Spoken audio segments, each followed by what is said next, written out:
faire de l'argent. C'est la raison profonde du changement de comportement.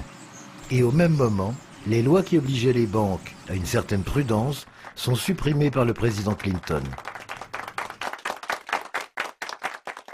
Avant, on appelait Goldman Sachs la tortue, tellement la banque était prudente.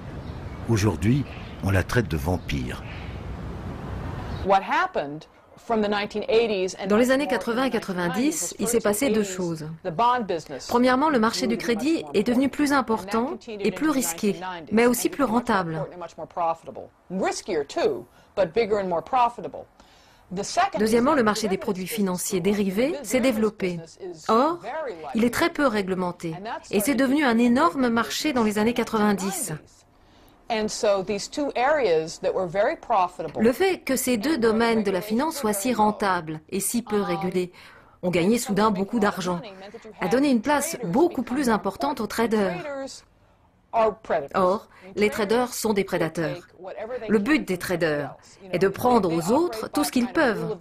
Ils fonctionnent selon la loi de la jungle. Pour eux, si quelqu'un est assez idiot pour acheter un produit à un mauvais prix, c'est son problème. Et comme ces gens prenaient du pouvoir chez Goldman, leur mentalité est devenue prédominante. Les traders traitaient les gens du département banque d'affaires de socialistes, parce qu'ils étaient payés par équipe. Tout marche à l'envers. La finance est censée servir les entreprises, soutenir l'industrie, aider l'économie à se développer. Donc, elle ne devrait pas prélever trop d'argent. Sinon, ce n'est plus un soutien, elle devient un parasite. Et le deuxième problème, c'est qu'il est beaucoup plus rentable de détruire l'économie que de la soutenir. Pensez-vous que Goldman Sachs a de l'influence sur le gouvernement américain? Ce sera vraiment idiot de penser le contraire.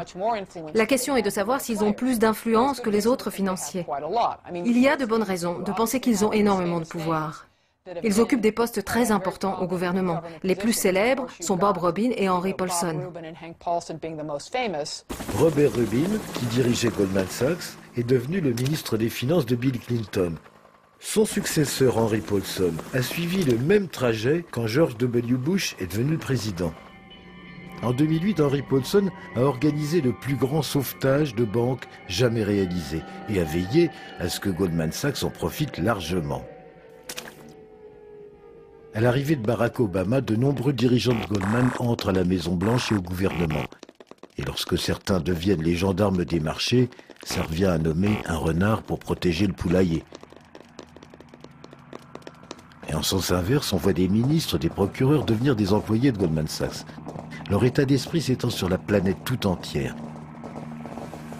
Ils sont des centaines à occuper des postes clés. Le gouverneur de la Banque du Canada, le ministre du Commerce du Nigeria, un des dirigeants de la Banque d'Angleterre, tous viennent de Goldman. Et le nouveau président de la Banque centrale européenne, Mario Draghi, est lui un ancien vice-président de Goldman Sachs Europe.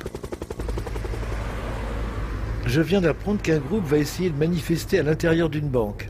Une banque qui fait de jolis bénéfices et ne paie pas d'impôts.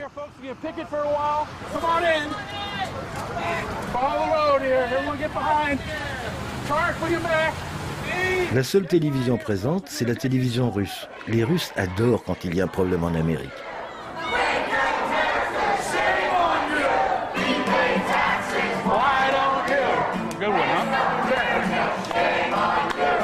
People are dying all over America and all over the world because of these financial institutions. They are making billions from the wars. Feed the poor, not the war. Those are great. J'aimerais rencontrer les journalistes du New York Times qui, les premières, ont averti des fraudes de Goldman Sachs. Gretchen Morgenson termine d'écrire un livre, mais Louise Story accepte de nous rencontrer. C'est grâce, ou à cause, de ces deux journalistes que Goldman Sachs a été condamné en 2010 à payer une amende de 550 millions de dollars pour avoir abusé ses clients. Et aussitôt, l'action de Goldman Sachs a baissé de 15%. Goldman Sachs dit que la valeur de ses actions baisse à cause de vous. et d'autres journalistes.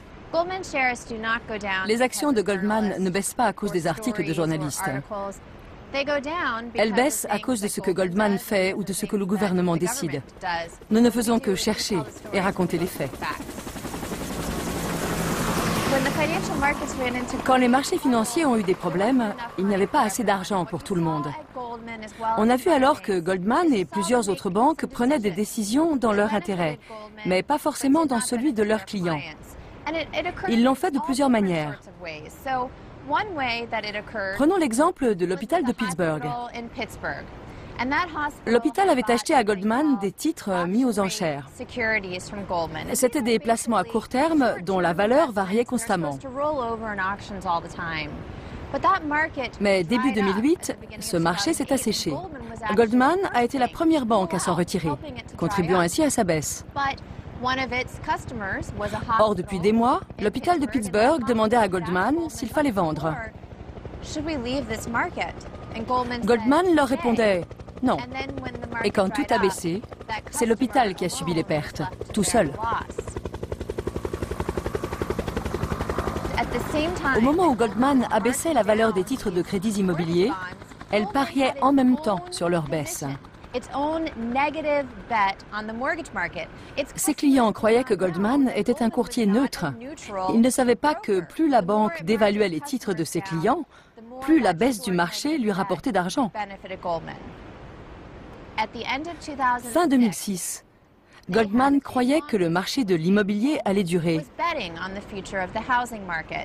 Il possédait encore beaucoup de titres d'hypothèque à long terme.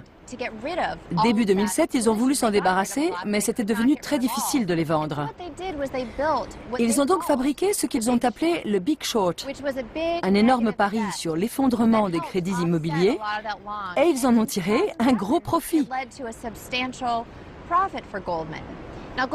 Goldman a déclaré des pertes sur ce marché en 2008, mais plusieurs de mes sources m'ont assuré qu'ils en avaient à nouveau tiré des bénéfices en 2009. Tandis que les autres banques s'effondraient complètement, Goldman est devenu encore plus riche grâce à ce pari à la baisse, même si ses clients en ont souffert.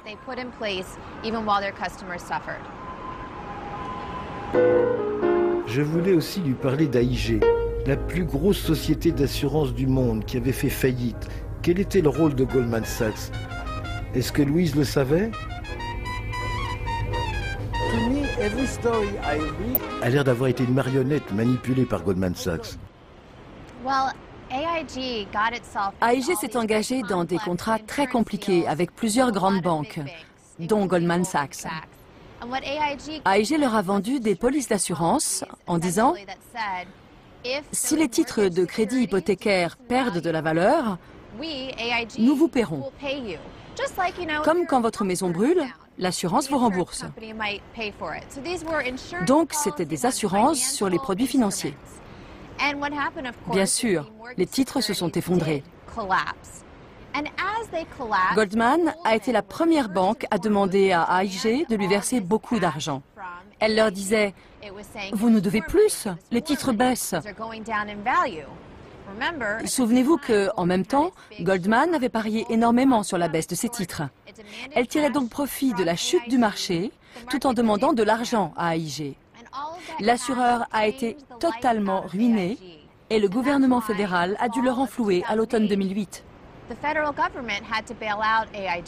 Petit détail, tout l'argent donné par le gouvernement à AIG a été redistribué en secret aux banques. C'est seulement plus tard qu'on a su que grâce à AIG, les banques avaient été renflouées par derrière. Si les gens de Goldman Sachs étaient si intelligents, ils auraient compris que saigner AIG allait être très destructeur pour les autres banques, et donc à la fin pour eux-mêmes. S'ils étaient si intelligents, comment ont-ils pu être aussi myopes et ne pas comprendre que tout le monde était dans le même bateau? En voulant sauver leur peau, ils ont fait couler le système encore plus vite.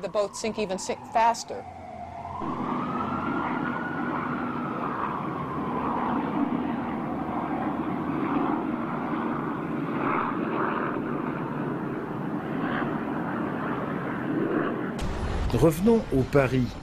sur l'effondrement du marché immobilier. Le scandale était si énorme que les représentants de Goldman Sachs ont été convoqués au Sénat. Edward Kaufman faisait partie de la commission qui a interrogé publiquement les banquiers. Il est l'un des rares sénateurs à ne pas avoir pris l'argent de Goldman Sachs pour financer sa campagne électorale. Aujourd'hui, il est choqué qu'aucun banquier ne soit allé en prison.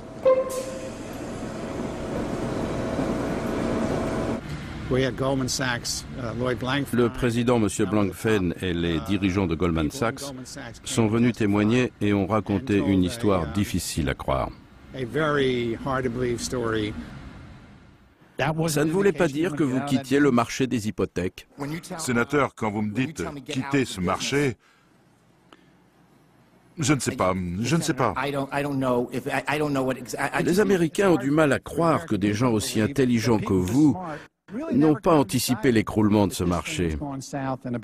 Sénateur, à propos de ce que vous avez dit tout à l'heure, je crois que nous ne sommes pas si intelligents. Pas une fois Lloyd Blankfein n'a admis que Goldman Sachs avait une stratégie basée sur la chute du marché immobilier.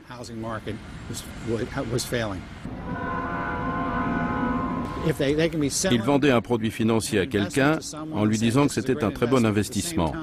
Et au même moment, proposer à d'autres de parier sur la baisse de cet investissement. C'est comme si je vous vendais une voiture en disant « elle est superbe ». Et dès qu'elle a passé la porte du garage, j'achète une assurance tout risque car je sais que les freins sont cassés.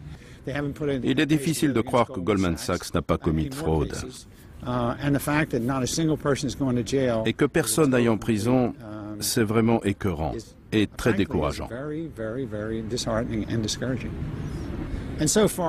Jusqu'à présent, les régulateurs ont réglementé chaque fois un peu plus en faveur des grosses banques et non en faveur des citoyens et des investisseurs.